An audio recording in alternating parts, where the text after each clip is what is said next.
Zoom on news Marathi, प्रत्येक घरासाठी, घरातील प्रत्येकासाठी। नमस्कार, मी Swapnil Suryavanshi. Zoom on News मध्ये आपल्या सर्वांचं स्वागत। बुलेटिनच्या सुरुवातीला एक नजर हेडलाईन्सवर। दौंडमध्ये ट्रान्सफॉर्मरमधील तांब्याच्या तारा चोरणाऱ्या टोळीचा पर्दाफाश। आम्ही नांदेड विभाग सेंटर रेल्वे जोडू, खासदार इम्तियाज जलील यांचं विधान।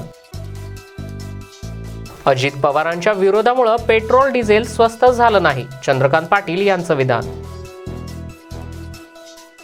छबिना मागील वर्षांपेक्षा खूप चांगला झाला, तृतीयपंथी विजय गुरु यांचं विधान। फेरीवाल्यांकडून मापामध्ये पाप। आता पाहूयात सविस्तर बातम्या। पुणे जिल्ह्यातील येवत पोलिसांनी विद्युत रोहित्र चोरणाऱ्या टोळीचा पर्दाफाश केलाय। ही टोळी विद्युत रोहित्र तोडून त्यातील तांब्याच्या तारा चोरी करत होती। या प्रकरणी पोलिसांनी 6 संशयित आरोपींना अटक केली आहे। त्यांच्याकडून तब्बल 7,26,000 रुपयांचा मुद्देमाल जप्त केलाय। पुणे जिल्ह्यामध्ये अनेक ठिकाणी ट्रान्सफॉर्मर चोरीच्या घटना घडल्या होत्या, पण पोलिसांना काही सुगावा लागत नव्हता। अखेरीस ही टोळी येवत पोलिसांच्या जाळ्यात अडकली। या टोळीनं दौंड तालुक्यामध्ये 12 वेगवेगळ्या ठिकाणी अशा पद्धतीची चोरी केली आहे। 15 ऑक्टोबर रोजी ओमनी व्हॅन पुण्याच्या दिशेनं भरधाव वेगानं जात होती, तेव्हा पोलिसांना संशय आला। पोलिसांनी त्यांचा पाठलाग केला, त्यानंतर या टोळीचा पर्दाफाश झालाय। या प्रकरणी पोलिसांनी लखन दोरके, सचिन बर्डे, इशराक अली, निवृत्ती खळदकर, सूर्यकांत खळदकर आणि सूरज जाधव या 6 आरोपींना अटक केली आहे। त्यांच्याकडून 160 किलो तांब्याच्या तारा आणि ओमनी व्हॅनसह 7,26,000 रुपयांचा मुद्देमाल जप्त करण्यात आलाय। या टोळीनं अनेक ठिकाणी अशा घटना केल्या असल्याचा पोलिसांना संशय आहे। येवत पोलीस स्टेशनच्या हद्दीमध्ये डीपी चोर ट्रान्सफॉर्मर ज्या चोरी होत होत्या, त्या चोरीचे गुन्हे उघडकीस आणण्याच्या दृष्टिकोनातून येवत पोलीस स्टेशन येथे आम्ही एक विशेष पोलीस पथक स्थापन करण्यात आले होते। सदर पोलीस पथक हे दिनांक 15/10/21 रोजी रात्री पारगाव केडगावच्या हद्दीमध्ये पेट्रोलिंग करत असताना त्यांना एक ओमिनी गाडी संशयितरित्या जाताना आढळून आली। सदर ओमिनी गाडीचा पाठलाग केला असता त्यांनी त्या ओमिनी गाडीला अडवून सदर गाडीमध्ये लखन रमेश दोरके, सचिन बबन बर्डे असे 2 इसम मिळून आले। त्यांच्या ताब्यामध्ये कटावणी, पाणे आणि असे पक्कर अशा वस्तू मिळून आल्याने त्यांनी अधिक त्यांच्याकडे तपास केला असता सदर इस्मांनी येवत पोलीस स्टेशनच्या हद्दीतील ट्रान्सफॉर्मर चोरी केली असल्याचे कबूल केलेले आहे आणि अधिक तपास करतात सदरचा चोरी केलेला माल हा इशराक इर्शाद अली वय यांच्याकडे दिला असल्याचे तपासात निष्पन्न असल्यावरून त्याला पण अटक करण्यात आलेली आहे। तसेच सदर डीपी मध्ये कॉपर तार आहे का अल्युमिनियम आहे याबाबत माहिती देणारा इसम डीपी कॉन्ट्रॅक्टर, त्यांच्याकडे काम करणारा इसम निवृत्ती उर्फ मामा शामराव खळदकर याला पण अटक करण्यात आलेली आहे। सदर इसमाकडून आतापर्यंत 660 किलो तांब्याची तारा जप्त करण्यात आलेली आहे। Pawan Salve, Zoom on News, Daund. 20 October रोजी केंद्रीय रेल्वे राज्यमंत्री रावसाहेब दानवे यांच्या अध्यक्षतेखाली नांदेड विभागातील सर्व खासदारांची बैठक ही जिल्हाधिकारी कार्यालय औरंगाबाद येथे संपन्न झाली। यावेळी मराठवाड्यातील रेल्वे प्रश्नासंदर्भात आणि औरंगाबाद शहरातील शिवाजीनगर येथे रेल्वे पूल या संदर्भात खासदार इम्तियाज जलील यांनी प्रश्न मांडले होते। राज्य शासनानं सदरील कामाची 50% रक्कम ही केंद्र शासनाला भरणा केल्यानंतर ही केंद्र शासन सदरील पुलाचं काम करीत नाही असा आरोप खासदार इम्तियाज जलील यांनी केलाय। दक्षिण विभागामध्ये मोठ्या प्रमाणात रेल्वे संदर्भात कामे होत असून मात्र नांदेड विभागात अजूनही कोणत्या प्रकारच्या कामांना सुरुवात झाली नाही, हा मराठवाड्यावर अन्याय असल्याची प्रतिक्रिया खासदार इम्तियाज जलील यांनी आज रोजी दिली आहे। केंद्रीय रेल्वे राज्यमंत्री रावसाहेब दानवे यांच्यासमोर परभणी, औरंगाबाद अशा दोन्ही खासदार यांनी मराठवाड्याच्या रेल्वे संदर्भातील विविध प्रश्नांची मुंबई हैदराबाद हायस्पीड रेल्वे जालना मार्गे नेण्यासाठीचा प्रश्न मुख्यमंत्र्यांनी पंतप्रधानांना लिहिला आहे। मुंबई हैदराबाद हायस्पीड ट्रेनसाठी त्या संदर्भात ते पुढे झालेलं आहे का? एक जालना मार्गे न्यायचं म्हणले ते मार्ग व्हायचे तेव्हा कोळसा कोळशाच्या संदर्भात केंद्र सरकारजवळ पुरेसा मुबलक कोळसा उपलब्ध आहे। शेतकरी पेरणी जर आली तर काही अडचणी येऊ शकतात, म्हणून पेरणीचं सगळं साहित्य पाणी पाडण्याच्या अगोदर घेऊन येत असतो। तसं कोळशाला सुद्धा अडचणी आहे. ती रेनी सीझन मध्ये कोळशाला खदानीमध्ये पाणी साचणं किंवा सतत 8-10 दिवस पाणी पडणं, त्यामुळे कोळशाचा प्रॉब्लेम निर्माण होऊ शकतो. म्हणून केंद्र सरकारने राज्य सरकारला पत्र लिहून कळवलं होतं की तुम्ही कोळसा उचला, परंतु राज्य सरकारने कळवलं केंद्राला आपल्या की तूर्त आम्ही कोळसा उचलू शकत नाही. ही राज्य सरकारची जबाबदारी होती की हा कोळसा वेळीच स्टॉक करून ठेवायला पाहिजे होता. आम्ही खतावर कोळसा जास्तीचा स्टॉक क्षमतेपेक्षा जास्त करू शकत नाही, कारण कोळशाला आग सुद्धा लागू शकते, नुकसान होऊ शकतं. म्हणून राज्यानं आम्ही कळवलं, पण राज्यानं आम्हाला असमर्थ दर्शवली. हे आम्ही पत्रामध्ये पत्र दाखवले प्रेसमध्ये. पेट्रोल डिझेल जीएसटीच्या कक्षेत आणण्यासाठी अजित पवार यांनी विरोध केला, नाहीतर पेट्रोल डिझेल हे 30 रुपयांनी स्वस्त होऊ शकलं असतं, अशी माहिती भाजपचे प्रदेशाध्यक्ष चंद्रकांत पाटील यांनी हिंगोली येथील पत्रकार परिषदेमध्ये दिली आहे. चंद्रकांत पाटील हे हिंगोलीमध्ये पक्षाच्या संघटनात्मक दौऱ्यानिमित्त आले असता त्यांनी पत्रकारांशी संवादही साधला. या पत्रकार परिषदेमध्ये त्यांनी राज्य सरकारवर कडाडून टीका केली आहे. सांगू, 100 रुपये ज्यावेळेला डिझेल पेट्रोलचा दर असतो त्यावेळेला त्यातली 35 रुपये कॉस्ट ही परचेस कॉस्ट असते. त्यात तर तुम्हाला काही सूट देता येत नाही, कारण आपण काही लाख लिटर डिझेल पेट्रोल वापरतो. 50 पैसे जरी सूट दिली तरी केंद्र सरकार विकावं लागेल, मग ते तसंच्या तसं शिफ्ट करावं लागतं. त्यानंतर 65 पैशामध्ये निम्मा केंद्राचा कर असतो, निम्मा राज्याचा असतो.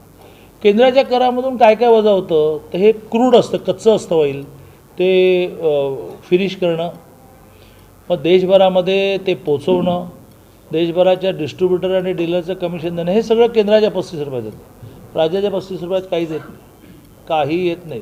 पंप आहेत गावोगाव, तिथे तुम्ही रांगा लावता, डिझेल पेट्रोल घेता.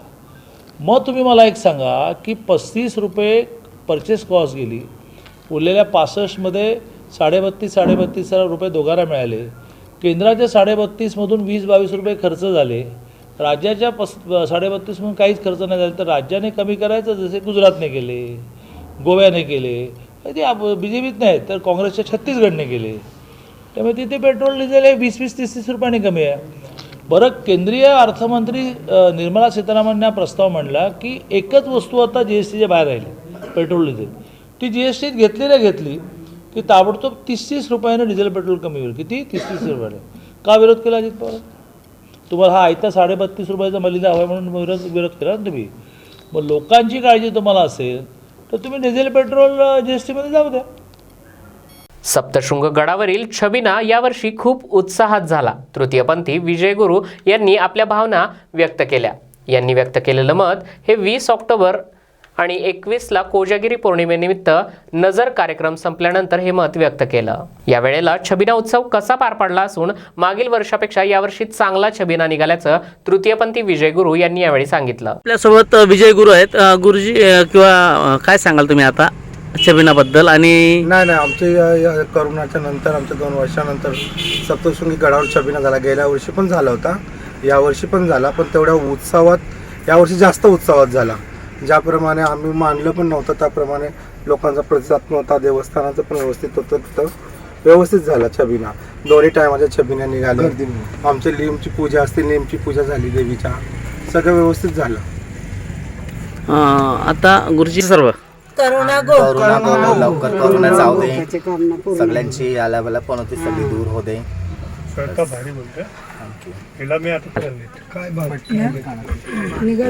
जे करोनाचं संकट होतं सगळं दूर करावा आणि भक्तांना त्यांच्या मनोकामना पूर्ण करावा ह्या अपेक्षेने आईच्या दर्शनाला उत्साहाने जास्त. जगदंबा माता की जय. आई साहेब सप्तशृंगी माता की जय. विजय गुरु की जय. वसई विरारमध्ये फेरीवाल्यांनी वसईकरांच्या तोंडाचा घास कडू करण्याचा प्रकार लावलेला आहे. फेरीवाले विकत असलेले जिन्नस, वस्तू, भाजीपाला आणि फळे यांच्या मापात पाप करत आहेत. खुलेआम वजन काट्यामध्ये फेरफार करून ग्राहकांना कमी वजनाच्या वस्तू विकत आहेत. नालासोपारा परिसरात अनेक फेरीवाले अशा पद्धतीनं ग्राहकांना फसवत आहेत. वसई विरारमध्ये मध्यमवर्गीय नागरिकांचा मोठा भरणा आहे. त्यात कोरोना काळात अनेकांच्या उदरनिर्वाहाचे प्रश्न उभे राहिलेत. त्यामुळे ढासळलेल्या आर्थिक परिस्थिती आणि वेळेअभावी अनेक नागरिक फेरीवाल्यांकडून वस्तू खरेदी करतात. यामुळे कोरोनानंतर मोठ्या प्रमाणात फेरीवाल्यांच्या संख्येत वाढ झालेली पाहायला मिळते. त्यात फेरीवाले नागरिकांची फसवणूक देखील करत असल्याचं कोणाच्या लक्षात येत नाही. फेरीवाले रस्त्यावर उभे राहून विकत असलेल्या वस्तू मोजताना वजन काट्याच्या खाली अनेक वेळा धातूच्या चकत्या, लोहचुंबक अथवा अधिक वजनाची धातूची भांडे वापरतात. तर काही जण हे वस्तू गुंडाळून देताना हातचलाकीनं पिशव्या बदलतात. असे प्रकार सातत्यानं घडत आहेत. नागरिक घाईत असल्यानं ही चोरी पकडू शकत नाहीत. पण या फेरीवाल्यांवर कारवाई करण्यासाठी कोणतंही प्रशासन पुढे येत नसल्याचं नागरिकांनी ही फसवणूक अनेक वर्षांपासून सुरू आहे. वरणगाव हे इंग्रजांच्या काळामध्ये तालुका दर्जाचं होतं. वरणगावला पूर्वी 72 खेडे लागू होते. पूर्वी जर वरणगाव तालुका होतं तर आता वरणगाव तालुका निर्मिती करा अशी मागणी विभागीय आयुक्त श्री गमे यांची जळगाव येथे भेट घेऊन केली गेली आहे. यावेळी विभागीय आयुक्तांना भौगोलिक परिस्थितीचा विचार करता वरणगावला सध्या 32 खेडे लागू आहेत आणि हतनूर धरण, दीपनगर येथे वीज निर्मिती केंद्र आहे. तसेच वरणगावच्या लागून आयुध निर्माणी केंद्र आहे. तसेच रेल्वे स्टेशन, ग्रामीण रुग्णालय आणि वरणगाव हे नगरपरिषद असलेलं शहर आहे. तसेच शासकीय कामासाठी 20 किलोमीटर भुसावळला जावं लागतं. ज्येष्ठ नागरिकांना भुसावळला जाणं येणं शक्य नाही आहे. परत वरणगाव परिसराची लोकसंख्या ही 2 लाखांच्या वर आहे. तालुका निर्मितीसाठी वरणगाव हे काही निकषात बसतं. अशा प्रकारची महत्त्वपूर्ण माहिती माजी नगराध्यक्ष सुनील काळे यांनी विभागीय आयुक्त श्री गमे आणि जिल्हाधिकारी डॉक्टर अभिजित राऊत यांना यावेळी दिली. यावेळी भाजपाचे रमेश पालवे, किरण धुंदे, जिल्हा उपाध्यक्ष मिलिंद भैसे, गोलू बोदडे, सागर वंजारी आदी मान्यवर पदाधिकारी उपस्थित होते. नमस्कार. आज आपल्या नाशिक विभागीय आयुक्त राधाकृष्ण गमे साहेब आज जळगाव जिल्हाधिकारी कार्यालयावर इथे आले होते.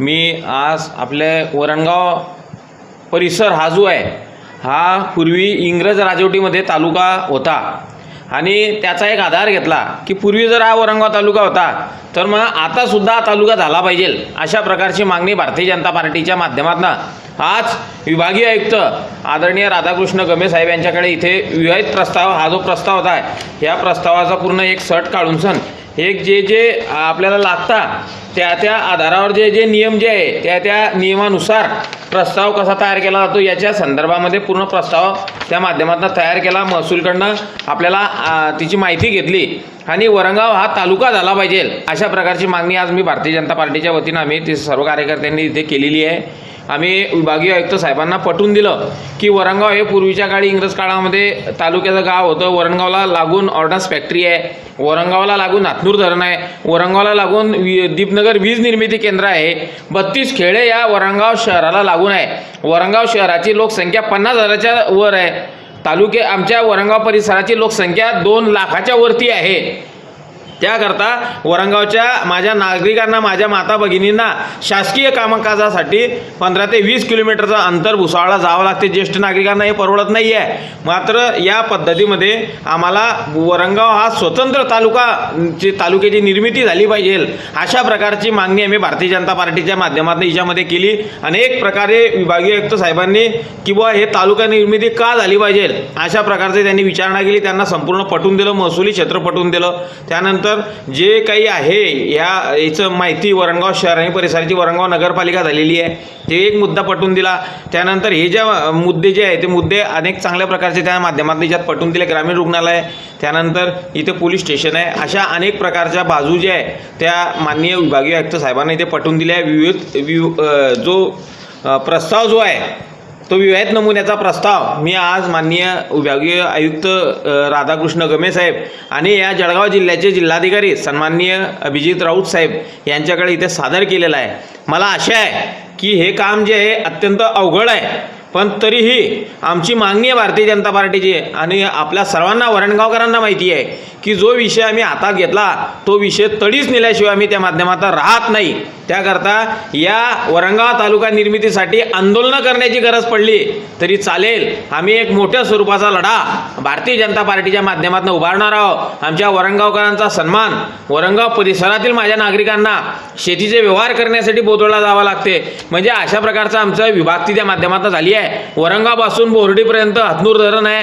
त्यानंतर इकडे जर गेले तर कोविडच्या नावानं गेल्या वर्षी 2100 कोटी खर्च करण्यात आले. त्यानंतर 400 कोटी रुपये हे कोविड खर्चासाठी इतर विभागातून स्थानांतरित करण्यात आले होते. आतापर्यंत कोविडवर 4700 कोटी रुपये रक्कम खर्च करण्यात आली आहे. हा खर्च करताना तो कशावर खर्च करण्यात आला त्याबाबतचा कोणत्याही प्रकारचा तपशील देण्यात आलेला नाही आहे. 10 रुपयांची वस्तू 100 रुपयांना खरेदी करण्यात आली आहे. यासाठी जो खर्च करण्यात आलेला आहे त्याचं महापालिकेच्या लेखा परीक्षकाकडून ऑडिट करावं अशी मागणी विरोधी पक्षनेते रवी राजा यांनी केली आहे. समितीमध्ये मी बोलले की महानगरपालिकाचे कोरोनाचे काळात कामगिरी चांगला होता, ट्रीटमेंट चांगला दिलेला आहे, त्यामध्ये कोणाचेही दुमत नाही. बट ॲट व्हॉट कॉस्ट जे 1 रुपयाचे वस्तू 10 मी घेतलेलं आहे, 10 रुपयाची वस्तू 100मध्ये घेतली आहे. ते कुठे ना कुठे कॉन्ट्रॅक्टरसाठी हे पूर्ण चालेल. तर त्यासाठी मी जे म्युन्सिपल चीफ ऑडिटर आमच्या मीटिंगमध्ये उपस्थित एक सदस्य आहे आणि ते म्युन्सिपल चीफ ऑडिटर स्टँडिंग कमिटीचे अंडर येतात. मी यामध्ये सांगितलं की म्युन्सिपल चीफ ऑडिटर हे सगळे हे जे कोविड काळाचे जे प्रस्ताव आलेले आहे पूर्णपणे त्याचे ऑडिट करा, चेक करा आणि त्यामध्ये असं आहे की त्याचे अहवाल जे आहे 1 महिन्यामध्ये आपल्याकडे पाठवून द्या. राज्यात झालेल्या अतिवृष्टीनं ओला दुष्काळ जाहीर करावा आणि शेतकऱ्यांना हेक्टरी 50,000 रुपये आर्थिक मदत जाहीर करावी. यासोबतच राज्यात महिलांवरील अत्याचाराचं प्रमाण वाढलेलं आहे. त्या महिलांना न्याय द्यावा, महिलांना योग्य संरक्षण देण्यात यावं, मराठा समाजाचे प्रलंबित प्रश्न मार्गी लावावेत, ओबीसी समाजाचे राजकीय आरक्षण परत मिळवून द्यावं. यासोबतच हिंगोली जिल्ह्यामधील धान्य अपहार प्रकरणी अधिकाऱ्यांची चौकशी करावी. या विविध मागण्यांसाठी रिपब्लिकन पार्टी ऑफ इंडियाच्या वतीनं राज्य सरकारच्या विरोधात हिंगोलीच्या जिल्हाधिकारी कार्यालयासमोर निदर्शनं करण्यात आली. यावेळी रिपब्लिकन पार्टी ऑफ इंडियाचे पदाधिकारी आणि कार्यकर्त्यांनी जोरदार घोषणाबाजी केली आहे. आमच्या मागण्या अशा आहेत की सध्या जे राज्यात अतिवृष्टी झालेली आहे तर या ठिकाणी संपूर्ण मराठवाड्यात महाराष्ट्रात ओला दुष्काळ जाहीर करून शेतकऱ्यांना प्रति हेक्टर 50,000 रुपये आर्थिक मदत द्यावी अशी आमची मागणी आहे. तसेच महाराष्ट्रात महिलांवर होणारे अन्याय अत्याचारचे प्रमाण वाढल्यामुळे महिलांना योग्य संरक्षण देण्यासाठी कायद्याची कडक अंमलबजावणी करावी, मराठा समाजाचे आरक्षण तात्काळ मार्गी लागावे आणि महाराष्ट्रातील आगामी होणाऱ्या जिल्हा परिषदा पंचायत समितीच्या निवडणुकीमध्ये जे ओबीसीचं राजकीय आरक्षण आहे ते पूर्वीप्रमाणे लागू करावं. औंढा नागनाथ येथे रमाई आवास योजनेतील घरकुल योजनेला नवबौद्धांना त्याचा लाभ देण्यात यावा. तसेच हिंगोली तालुक्यात धान्य अपहार प्रकरणी नेमणूक केलेल्या तपास पथकाची जो तपास चुकीचा व पक्षपातीपणाने झालेला आहे त्याचीसुद्धा केंद्रीय यंत्रणामार्फत तपासणी करावी आणि धान्य अपहार प्रकरणी जे कोणी फक्त दुकानधारकांना न दोषी धरता जे कोणी पुरवठा विभागातले अधिकारी कर्मचारी आहेत त्यांनाही दोषी धरावे अशा प्रकारच्या आमच्या या मागण्या आहेत. तसेच आमच्या हिंगोली येथून डायरेक्ट हिंगोली ते मुंबईसाठी जी जनशताब्दी एक्सप्रेस जालन्याला उभी राहते ती जनशताब्दी एक्सप्रेस हिंगोलीहून सुरू करावी अशी रिपब्लिकन पक्षाची सरकारकडे मागणी आहे. जळगाव जिल्ह्यातील पाचोरा येथे राज्यात पेट्रोल आणि डिझेल यांचे भाव मोदी सरकार वाढवत असून या महागाईमुळे सर्वसामान्य जनतेचे हाल होत आहेत असं आंदोलनकर्त्यांनी म्हटलं आहे. गोरगरीब नागरिक हे कोरोनाच्या संकटाला तोंड देत कसा तरी उदरनिर्वाह करत असून त्यामध्ये मोदी सरकार गोरगरिबांना लागणारे तेल, गॅस आणि पेट्रोलचे भाव दिवसेंदिवस वाढवत असून गोरगरिबांनी नेमकं जगायचं तरी कसं? त्यासाठी आज 12 वाजता राष्ट्रवादीचे माजी आमदार दिलीप वाघ यांनी गाडीवर मोटरसायकल घेऊन राष्ट्रवादीचे झेंडे लावून तहसील कार्यालयावर मोदी सरकार हाय हायचा नारा देत तहसीलदार यांना निवेदन देण्यात आलंय. यावेळी माजी आमदार दिलीप वाघ, नगरसेवक विकास पाटील, बशीर बागवान, वासुदेव महाजन, रणजित पाटील, गोपी पाटील, संजय वाघ, अशोक मोरे, सतीश चौधरी, भगवान मिस्त्री यांच्यासह सर्व पदाधिकारी, कार्यकर्ते आणि मान्यवर मोठ्या संख्येने उपस्थित होते. मी विकास पाटील, तालुकाध्यक्ष तथा नगरसेवक पाचोरा राष्ट्रवादी काँग्रेस पार्टी. आज आपण महागाईच्या विरोधामध्ये केंद्र सरकारच्या मोदी सरकारच्या विरोधामध्ये आंदोलन केलं.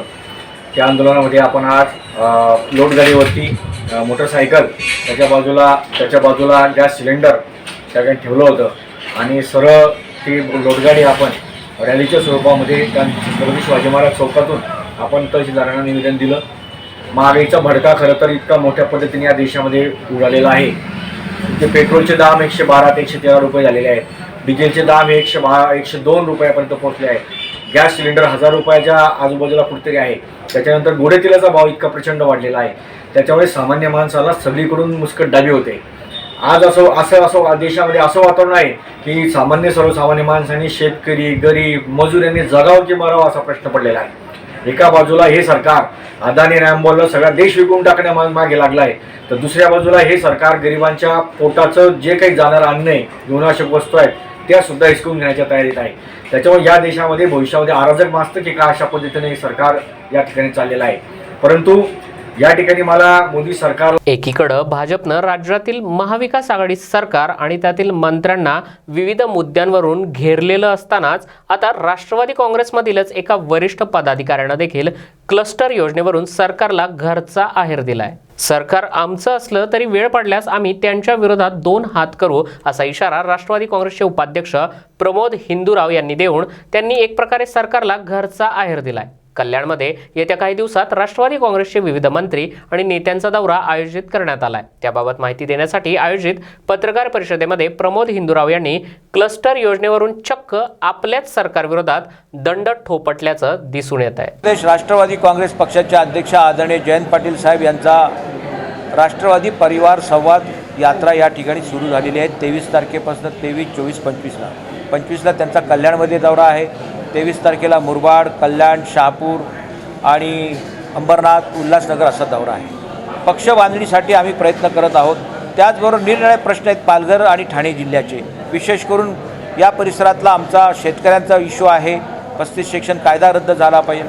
त्याचबरोबर आदिवासींचे प्रश्न आहेत ते सुद्धा सुटले पाहिजेत. आणि विशेष करून रस्त्याचा जो प्रश्न आहे केंद्राशी संबंधित, ते आज रस्त्याचे हजारो कोटी रुपयाचं उड्डाण ते दाखवतात आदरणीय नितीन गडकरी साहेब, परंतु आज रस्त्याच्या ॲक्सिडेंटमध्ये लाखो लोक मेलेत याचा कोणीच काय लेखाजोखा घेत नाही. आणि म्हणून या संदर्भात सुद्धा जनजागृती व्हावी, आपल्या माध्यमातून त्यांचं लक्ष वेधण्यासाठीच आम्ही या ठिकाणी विनंती करत आहोत. वर्ध्यातील आनंदनगर परिसरामधील मदिना मस्जिदमधील मौलाना समीउल्लाह खान अब्दुल हमीद यानं ईदच्या दिवशी एका पीडित बालकासोबत केलेल्या अतिप्रसंगामुळे आरोपीवर कठोरात कठोर कारवाई करत फाशीची शिक्षा देण्यात यावी या मागणीसाठी बजाज चौकापासून जिल्हाधिकारी कार्यालयापर्यंत निषेध मोर्चा काढण्यात आला होता. हातात विविध फलक घेऊन नारेबाजी करत घटनेतील आरोपी मौलानानं केलेल्या अतिशय घृणास्पद कृत्याचा निषेध नोंदवलाय. घटनेतील आरोपीला अटक झाली असली तरी आणखीन जमेल तेवढी कठोरात कठोर शिक्षा करावी अशा मागणीचं निवेदन देखील पोलीस अधीक्षक आणि जिल्हाधिकारी यांना देण्यात आलंय.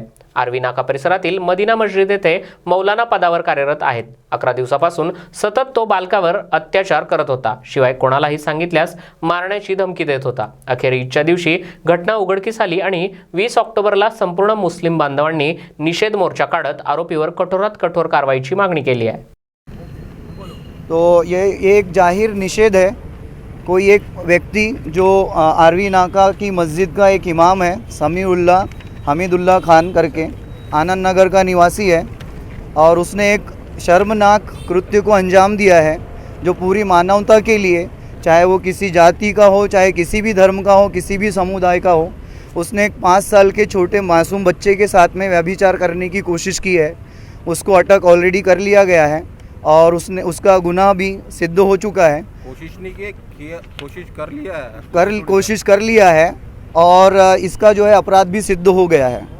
अब इससे तमाम जितने भी समुदाय के लोग हैं, चाहे वो हिंदू हो, मुस्लिम हो, सभी में गुस्से की भावना है, जिसको व्यक्त करने के लिए सब लोग एसपी साहब के यहाँ पे और कलेक्टर साहब के पास में एक डिप्यूटेशन देने के लिए जा रहे हैं.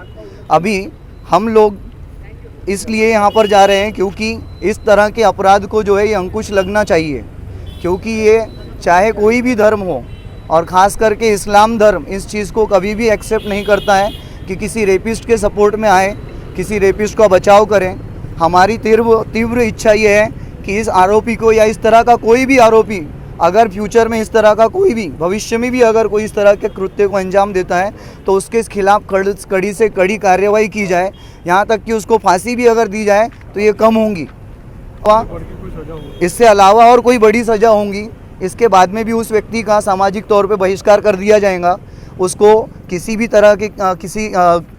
भी तरह के प्रोग्राम फंक्शन में कोई भी लेवल की एक मस्जिद का इमाम रहते हुए ईद मिलादुन नबी के जलसे के मौके पर इस तरह के कृत्य को करना, ये जो है सरासर गलत बात है। सूफी सुन्नी यंग जनरेशन जो मुस्लिम यूथ है, इन लोगों के तौर पर वर्धा की तरफ से ये एक प्रोटेस्ट निकाला जा रहा है और हम प्रशासन से भी हर तरह से कोऑपरेट करने के लिए तैयार हैं और अपील भी की जाती है कि ज़्यादा से ज़्यादा सख्त कार्रवाई इस मामले में करने की कोशिश करें और एक मिसाल प्रोड्यूस करें क्योंकि आने वाले समय में अगर ये एक्शन नहीं होती है अभी, तो आने वाले समय में भी लोगों को इस तरह के काम करने की हिम्मत मिलेगी। इसीलिए हम चाहते हैं कि इसके खिलाफ में कड़ी से कड़ी कार्रवाई की जाए।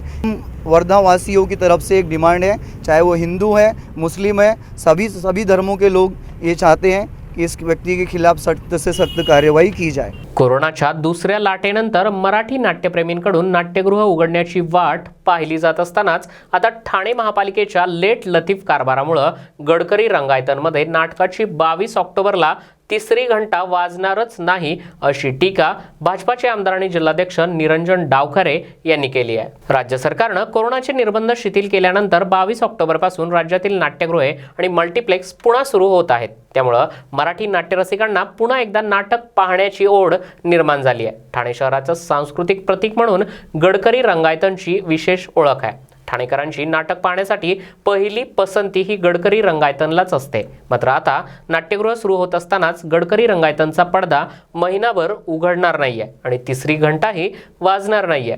ठाणे महापालिकेने गडकरी रंगायतनच्या दुरुस्तीचं काम काढलं असून ते आणखी महिनाभर सुरू राहण्याची शक्यता आहे। त्यामुळे गेल्या वर्षीप्रमाणे यंदाही दिवाळी पहाटच्या कार्यक्रमांसोबतच रसिकांना नाटकाला देखील मुकावं लागेल।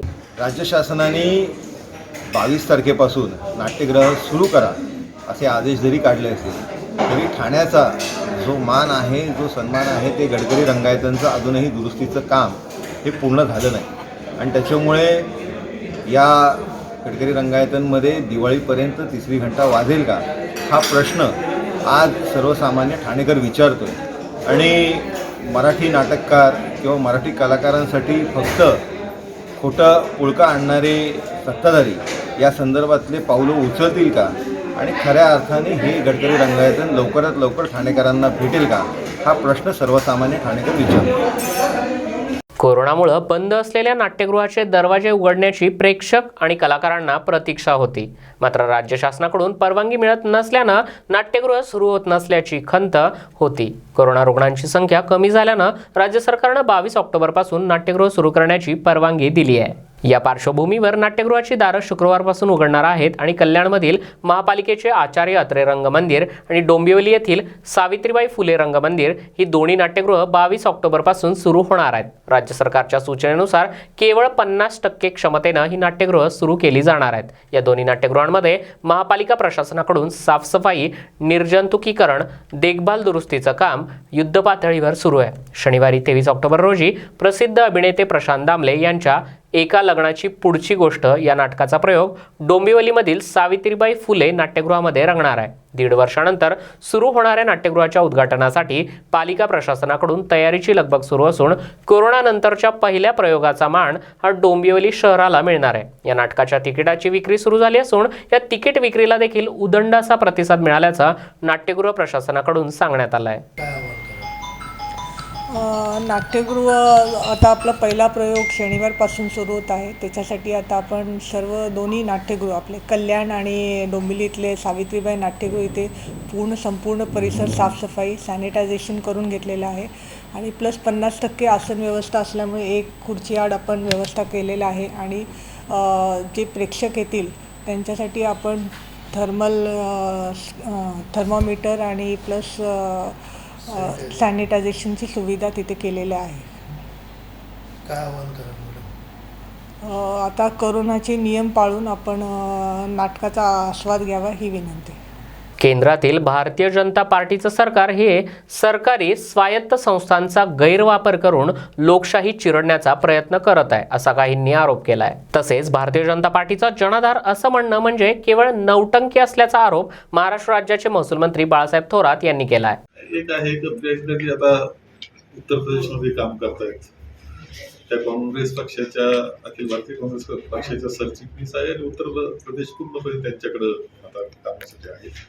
खूप चांगला प्रतिसाद त्यांना मिळतो आहे आणि विशेषतः कोरोनाचं संकट उत्तर प्रदेशामध्ये ज्या पद्धतीनं हाताळलं, त्याचबरोबर जे लक्ष्मीपूरला जे घडलं आणि शेतकऱ्यांवर गाड्या घालण्याचं काम भारतीय जनता पक्षाच्या कार्यकर्त्यांनी केलं, चिरडून मारण्याचं, याचा खूप मोठा परिणाम उत्तर प्रदेशामध्ये आहे. आज त्यांनी एक निर्णय जाहीर केला की 40% महिलांना संधी देण्याचा. तर म्हणजे काँग्रेस पक्षानं 30% महिलांना संधी देण्याचा निर्णय सुद्धा काँग्रेस पक्षाचा आहे. 50% महिलांना निम्या संस्थांमध्ये संधी देण्याचा निर्णय हा काँग्रेस पक्षाचा आहे. आणि आता हा एक विधानसभेला 40% हा निर्णय त्यांनी दिलेला आहे. मला खात्री की एक नवीन पायंडा, नवीन दिशा, नवयुग एक सुरू करण्याचा प्रयत्न त्यांचा आहे आणि त्यामुळं आपण सर्वजणच पाहतो उत्सुकतेनं कशा पद्धतीनं त्या निवडणुका होतील. बूथ स्तरावर महिला आणि वंचित तसेच शोषित महिला आणि युवतींना योग्य स्थान देऊन राष्ट्रवादी काँग्रेस हे संघटनात्मक बांधणी अधिक मजबूत करून फॅसिस्ट शक्तीशी मुकाबला करण्यासाठी माननीय शरद पवार यांचे हात बळकट करण्यासाठी सर्वांनी पुढाकार घ्यावा असं आवाहन महाराष्ट्र प्रदेश राष्ट्रवादी काँग्रेस पार्टी उपाध्यक्ष प्रमोद हिंदूराव यांनी पत्रकार परिषदेदरम्यान केलं आहे. संघटन बांधणी आणि कार्यकर्त्यांचं प्रबोधन तसेच भूमिकेचा प्रसार, जनतेच्या प्रश्नांसाठी जन आंदोलनं, संघर्ष आणि जनतेचा विकास घडवण्यासाठी विशेष मोहीम हाती घेण्यात येणार असून माननीय नामदार जयंत पाटील यांचे ठाणे जिल्ह्यातील 23 ऑक्टोबर 2021 रोजी हापूर, मुरबाड, उल्हासनगर, अंबरनाथ, 24 ऑक्टोबर 2021 रोजी मीरा भाईंदर महानगरपालिका, ठाणे मनपा, मुंब्रा कळवा, ओवळ माजीवाडा, कोपरी पाचपाखंडी तसेच 25 ऑक्टोबर 2021 रोजी कल्याण डोंबिवली महानगरपालिका क्षेत्रातील राष्ट्रवादी परिवाराशी संवाद दौरा आयोजित करण्यात येणार आहे. ठाणे जिल्ह्यातील राष्ट्रीय महामार्गाची केंद्र सरकारच्या माध्यमातून रस्त्यांची दुर्दम्य अवस्था तात्काळ सुधारावी आणि 35 सेक्शन कायद्यांमुळे शेतकऱ्यांचं होणारं शोषण, वन खाते कायदा रद्द करावा ही मागणी यावेळी करण्यात येणार आहे. ठाणे जिल्ह्यातील लाखो प्रवाशांनी दररोज प्रवास करत असताना सदर प्रवाशाच्या सुरक्षिततेचा प्रश्न प्राधान्यानं सोडवला पाहिजे. खासदार सुप्रियाताई सुळे या प्रश्न मार्गी लावणार आहेत. भाषणामध्ये पण सांगितलं की रस्त्यांचा मुद्दा खूप महत्त्वाचा आहे. तर कल्याण डोंबिवलीमध्ये सुद्धा रस्त्याची बिकट अवस्था आहे. तर राष्ट्रवादी काँग्रेस कल्याण डोंबिवलीतील रस्त्यावरून आणि खड्ड्यावरून भविष्यामध्ये आंदोलन करणार का की महाविकास गेली 15 वर्ष आमच्या हातात जनतेने सत्ता दिली नव्हती. इथे सत्ता शिवसेनेच्या हातात 15 वर्ष. आता प्रशासक इथे आले सूर्यवंशी, ते काम त्यांच्या परीने करतात. हे प्रश्न सुद्धा सोडवण्यासाठी राष्ट्रवादी काँग्रेस पक्ष रस्त्यावर सगळ्याशिवाय राहणार. आणि मला या ठिकाणी आपल्याला सांगायचं आहे की क्लस्टरचा मुद्दा आहे. ठाणे जिल्ह्यापर्यंत क्लस्टर आलं, भिवंडीमध्ये क्लस्टर नाही, कल्याणमध्ये क्लस्टर नाही, उल्हासनगरमध्ये नाही, गुळगाव बदलापूरमध्ये नाही, अंबरनाथमध्ये नाही, शहापूरमध्ये नाही आणि कल्याणमध्ये नाही. ही क्लस्टर योजना राज्य सरकारनं तात्काळ सुरू केली पाहिजे अशी मंत्री महोदयांना आमची विनंती राहणार, जेणेकरून गोरगरिबाला हक्काचं घर त्या ठिकाणी मिळेल, कमी पैशामध्ये चांगलं दर्जेदार त्याला घर मिळेल आणि त्याच्यासाठी राष्ट्रवादी Congress. Subhash Shendge, Zoom on News, Kalyan. बुलेटिनच्या शेवटी पुन्हा एकदा एक नजर हेडलाईन्सवर. दौंडमध्ये ट्रान्सफॉर्मरमधील तांब्याच्या तारा चोरणाऱ्या टोळीचा पर्दाफाश. आम्ही नांदेड विभाग सेंटर रेल्वे जोडू, खासदार इम्तियाज जलील यांचं विधान. अजित पवारांच्या विरोधामुळे पेट्रोल डिझेल स्वस्त झालं नाही, चंद्रकांत पाटील यांचं विधान. छबिना मागील वर्षांपेक्षा खूप चांगला झाला, तृतीयपंथी विजय गुरु यांचं विधान. फेरीवाल्यांकडून मापामध्ये पाप. या होत्या दिवसभराच्या सविस्तर बातम्या. पुन्हा भेटूया पुढील बातमीपत्रात. तोपर्यंत पाहत राहा zoom on news. Zoom on news Marathi, प्रत्येक घरासाठी, घरातील प्रत्येकासाठी.